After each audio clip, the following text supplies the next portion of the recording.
In Tolkien's earlier writings, he spoke of the Dagor Dagorath, the battle of all battles, or simply the last battle. The Dagor Dagorath is a similar concept to the Norse Ragnarok, or the Judeo-Christian apocalypse, where the world would be broken and everything would have to be remade. Central to the concept of the Dagor Dagorath is the return of Morgoth, who starts a new war against the gods and is ultimately defeated and slain by Turin Turambar. But given Morgoth was cast into the void at the end of the First Age, how does this happen? How does Morgoth return? First things first, what is the Dagor Dagorath? As I just said, it's the last battle, the final battle between good or evil to decide the fate of Arda. This was prophesied by Mandos and is actually known as the Second Prophecy, or at least it was. While it's mentioned extensively through the Silmarillion, Christopher Tolkien actually believes that his father abandoned the concept as a prophecy of Mandos, meaning that it could happen, but it's not destined to happen. The reason for this is a single line in the late Quenta Silmarillion, where Tolkien states that if there is a final battle, it is not mentioned in Mandos' prophecies, contradicting what was said in the early Silmarillion.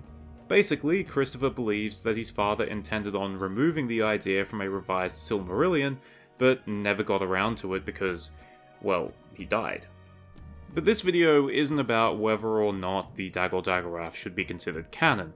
For the purposes of this video, let's go with what was published, and what has been published in the Silmarillion, the Akallabeth, and the Unfinished Tales suggests that the last battle would happen, that Arda would experience its own Ragnarok. What exactly happens during or after the last battle is never properly explained, but Tolkien does drop a lot of little hints through the Silmarillion and other writings.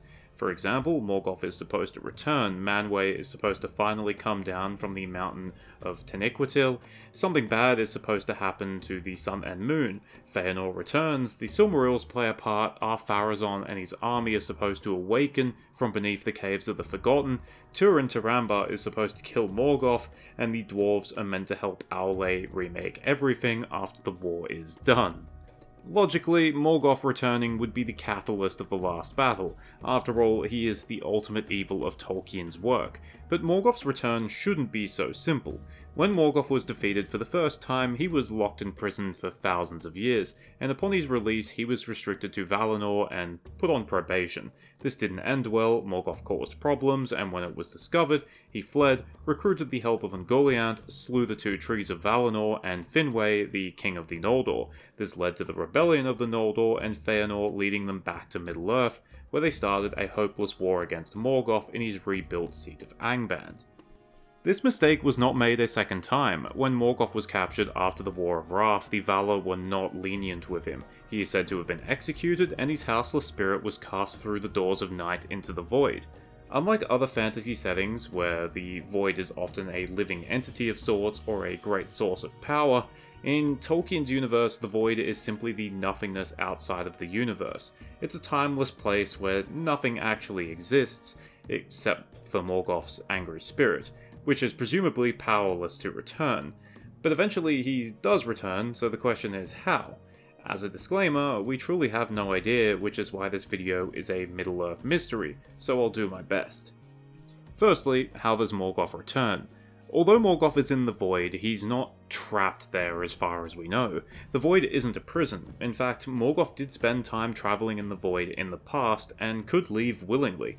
Presumably, he could leave the Void again. The problem for him is that he's now basically a powerless spirit, and that Eärendil and the Valar are watching the doors of night, so presumably any attempt by Morgoth to re-enter Arda would be quickly thwarted. So how does he eventually get through? Well, from what we can tell, after many thousands of years, when the world is far older, the Valar simply become weary, tired. This is mentioned several times in Tolkien's writing on the Dagor Dagorath, in both the earlier Silmarillion and in the later Silmarillion, neither of which are the published version. Regardless, this suggests that Tolkien remained consistent on this one idea.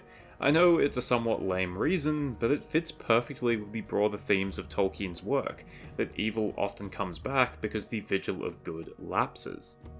So does Morgoth just sneak through as a powerless spirit? Probably not. One thing that we can safely assume is that Morgoth somehow gets all of his power back. because when Morgoth was thrown outside the doors of night, he was a mere shadow of his former self. He had poured most of his native power into Arthur, tainting it, but leaving himself bereft of any more expendable power. If he is to return and be a legitimate world-ending threat, then he needs to be as powerful as he was at the beginning of Arthur, capable of unleashing huge amounts of destruction upon the works of the Valar, and fighting them all at the same time, minus Tulkas. The idea of Morgoth returning as a powerful threat is reinforced by several texts which describe what would happen after he returns, not before, after. Throughout Tolkien's writings on the subject, the Sun and Moon are mentioned frequently. In the Book of Lost Tales, it's said that Morgoth would contrive a quarrel between the Moon and Sun. In the Silmarillion, it's said that the Sun shall pass and the Moon shall fall, and in the later Quenta Silmarillion, it's said that Morgoth shall destroy the Sun and Moon.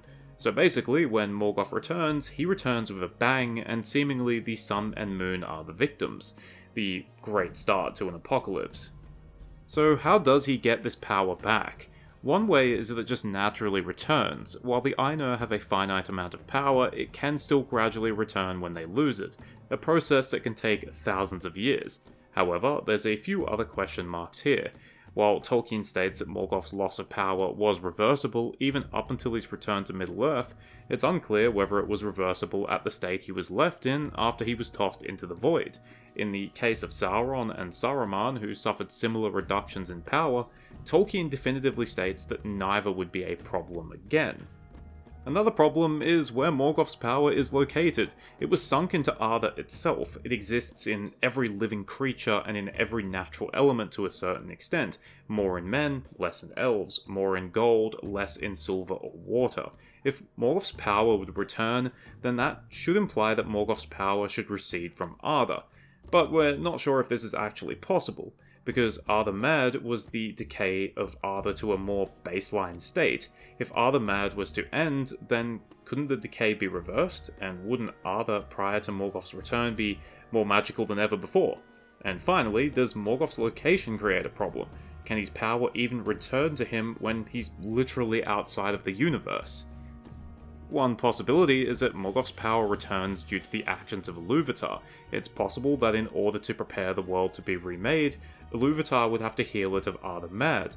Unless Iluvatar can break the rules of his own universe and simply destroy Morgoth's power, which maybe he could, removing it from Arda would in theory allow it to return to Morgoth in the Void. Once again, assuming power can cross the doors of night. With his power returned, Morgoth could then fulfill his end of the prophecy and return for the Dagor Dagorath. Or perhaps Morgoth returns relatively powerless and is able to trigger something that allows for the return of his power, such as the destruction of the Sun and Moon. I'm not sure how exactly this would work, and I feel like trying to explain it would be no different than fanfiction at this point.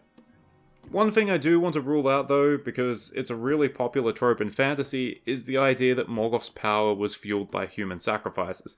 Infamously, when Sauron took control in Numenor, he convinced the Númenóreans to start practicing human sacrifice in the name of Morgoth, so that he might release them from death. We know similar things were practiced by the earliest men that were corrupted by Morgoth in the First Age.